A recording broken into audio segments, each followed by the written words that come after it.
2026년부터 서울의 전기요금이 최대 3배까지도 오를 수 있다는 보도가 나왔습니다. 지역별 차등요금제 시행으로 서울은 직격탄을 맞고 경북과 강원은 전기료가 반토막 날 전망입니다. 근데 여러분, 언론은 이걸 단순히 지역 형평성 문제로만 보도하고 있습니다. 하지만 이 이면에는 전혀 다른 이야기가 숨어 있습니다. 오늘 이 영상 끝까지 보시면 알게 될 겁니다. 2026년 전기요금 대폭발 뒤에 숨겨진 진짜 승자가 누구인지, 그리고 왜 지금이 마지막 기회인지를 말입니다.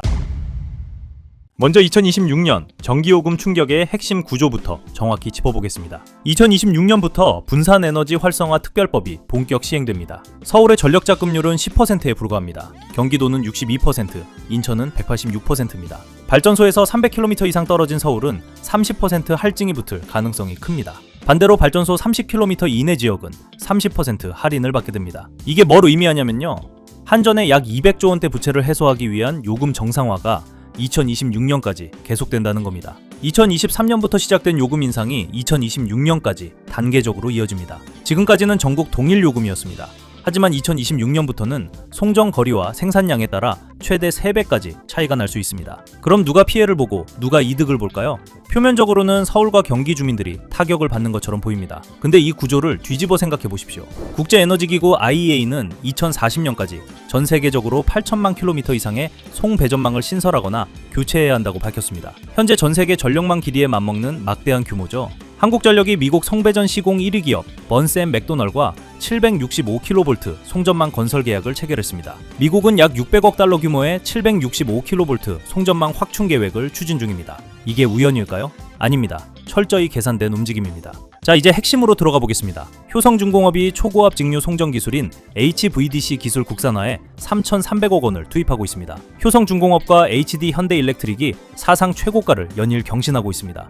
효성중공업, HD 현대일렉트릭, LS일렉트릭, 일진전기 등 전력기기 빅4의 수주 잔액이 33조 원을 돌파했습니다. 이건 수년치 일감에 해당하는 금액입니다. 도대체 이 기업들에 무슨 일이 벌어지고 있는 걸까요? 비유를 하나 들어보겠습니다. 전력망을 고속도로에 비유해볼까요? 서울에서 강원도까지 물건을 나르려면 고속도로가 필요합니다. 근데 지금 그 고속도로가 1970년대에 만들어진 아주 낡은 도로입니다. 미국 전력망의 70% 이상이 25년을 넘었습니다. 한국도 크게 다르지 않습니다. 송전망 교체가 정말 절실한 상황이죠. 그럼 누가 이 고속도로를 다시 깔까요? 바로 효성중공업, HD현대일렉트릭, 그리고 LS일렉트릭입니다. HD현대일렉트릭은 미국 엘라베마 공장 증설에 1,850억 원, 울산 초고압 변압기 공장 증설에 2,118억 원을 투자합니다. 2026년에서 2027년 가동을 목표로 하고 있죠. 더 중요한 건 시장 구조입니다. 글로벌 송배전 장비 시장은 2025년 5,002억 달러에서 2030년 6,996억 달러로 성장합니다. 연평균 성장률이 무려 6.94%입니다. 특히 디지털 변전소 시장은 2026년부터 2035년 사이 북미가 48.7%라는 압도적인 점유율을 차지할 전망입니다. AI 데이터 센터 전력 수요 폭증이 가장 큰 이유입니다. 메타, 구글이 메모리 공급을 선점했듯이 이제 빅테크들은 전력 인프라 확보 경쟁을 벌이고 있습니다. AI 시대에 숨겨진 인프라 전쟁이 시작된 겁니다. 그럼 왜 한국 기업들이 주목받는 걸까요? 효성중공업은 국내 최초로 전압형 HVDC를 독자 개발에 실증 중이고, HD현대일렉트릭은 히타치 에너지와 협력해 해외 시장 진입을 서두르고 있습니다. 결과는 실적으로 나타나고 있죠. 3분기 기준 HD현대일렉트릭 영업이익은 전년 대비 50.9% 급증했습니다.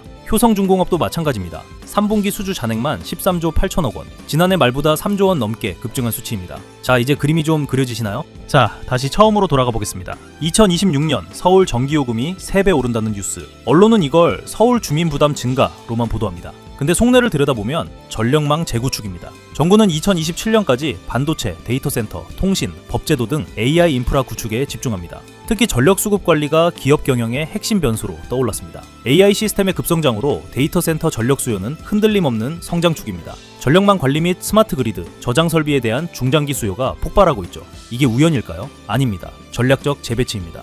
그럼 이제 여러분이 가장 궁금해하실 부분입니다. 효성중공업이나 HD현대일렉트릭 말고 또 뭘 봐야 하는가? 영국이 노후 전력망 교체로 변압기 부품 수요를 늘리면서 한국 수입이 55.8% 급증했습니다. 대원전선은 한국전력공사와 KT를 주요 고객으로 확보한 국내 3대 전선 전문 제조업체입니다. 가온전선은 LS그룹 계열사로서 안정적인 공급망을 구축하고 있습니다. 재룡전기는 주상변압기와 지상변압기를 한국전력공사에 꾸준히 공급합니다. 이 기업들의 가장 큰 매력이 뭔지 아십니까? 효성중공업이나 HD현대일렉트릭이 10% 오를 때 시가총액이 가벼운 이 친구들은 30%, 50% 폭발적으로 성장한다는 겁니다. 이걸 낙수 효과에 의한 레버리지라고 하죠. 더 중요한 게 있습니다. 전력기기 3사의 누적수주 잔액이 3분기 말 기준 약 28조 원을 넘어섰습니다. 2023년 같은 기간 14조 8,108억 원에서 90% 이상 증가한 수치죠. HVDC 프로젝트의 리드타임이 3년에서 5년에 달합니다. 단기 수주 공시는 실제 매출 반영까지 1년에서 2년의 시차가 있지만 중기적으로 실적이 꾸준히 누적되는 구조입니다.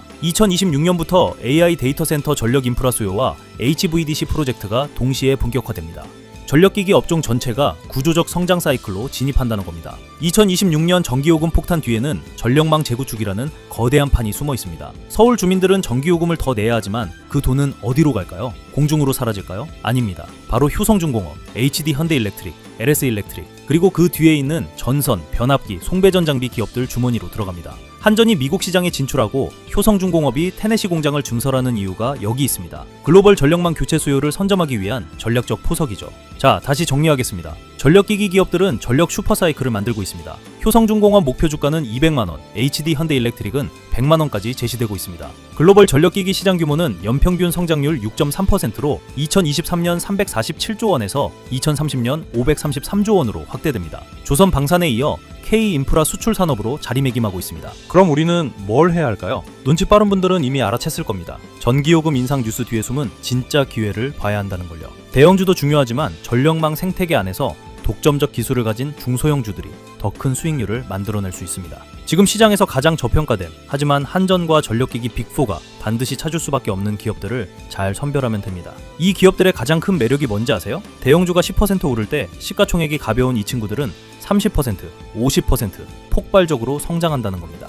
지금 시장에서 가장 저평가된 하지만 한전과 전력기기 빅4가 찾을 수밖에 없는 히든 종목 3개를 보시는 것처럼 PDF 파일로 정리해두었습니다. 유튜브에 전부 공개하면 좋겠지만 이 히든 종목 3개를 제가 공개적인 유튜브 방송에서 공개하면 어떻게 될까요? 조회수가 몰리면서 소위 말하는 개미들이 꼬이게 되고 이는 필연적으로 시세의 일시적인 왜곡을 불러옵니다. 그렇게 되면 귀신 같은 기관들이나 세력들이 낌새를 채고 가격을 흔들어버릴 가능성이 매우 큽니다. 오히려 우리가 진입하기도 전에 차트가 망가질 위험이 있다는 겁니다. 물론 투자의 최종 판단과 책임은 여러분 각자의 몫이라고 생각합니다. 세상에 무조건 오르는 주식은 없으니까요. 하지만 남들보다 한 발 앞서서 전력 인프라 생태계의 기회를 잡고 싶으신 분들이라면 아래 번호로 전력 인프라라고 보내주시면 제가 분석한 자료를 공유해드리겠습니다. 그리고 마지막으로 이 시장을 볼 때 가장 중요한 관점 하나만 더 드리겠습니다. 전력 인프라 투자는 일반 소비재처럼 경기가 좋아지면 늘고 나빠지면 줄고 이런 사이클이 아닙니다. 그리드는 한 번 늦으면 그 다음은 복구가 아니라 사고로 돌아옵니다. 정전, 화재, 데이터 센터 다운, 공장 멈춤 이런 건 기업 입장에서 손익 문제가 아니라 생존 문제입니다. 그래서 전력망 교체는 경기와 상관없이 예산이 밀어넣는 산업이 됩니다. 그리고 그 예산은 언제나 제일 먼저 병목 구간으로 흘러갑니다. 여러분이 앞으로 종목을 선별할 때는 이 회사가 멋진 기술을 갖고 있냐보다 전력망에서 안 끼우면 다음 단계로 못 넘어가는 부품 혹은 공정이냐를 보셔야 합니다. 그래서 제가 PDF를 드리는 이유도 딱 그겁니다. 좋은 회사가 아니라 없으면 공사가 멈추는 회사를 추린 겁니다. 정리하겠습니다. 사람들은 전기요금 인상 뉴스 보면 살기 힘들어졌다만 떠올립니다. 근데 시장은 그 뉴스를 이렇게 해석합니다. 돈이 어디로 갈지 방향이 정해졌다. 전력망 재구축이라는 거대한 판이 열렸고 그 판에서 이기는 쪽은 이미 정해져 있습니다. 공사를 따내는 쪽, 공사에 들어가는 핵심을 납품하는 쪽, 그리고 그 공급망을 사실상 독점하는 쪽. 이게 오늘 영상의 핵심입니다.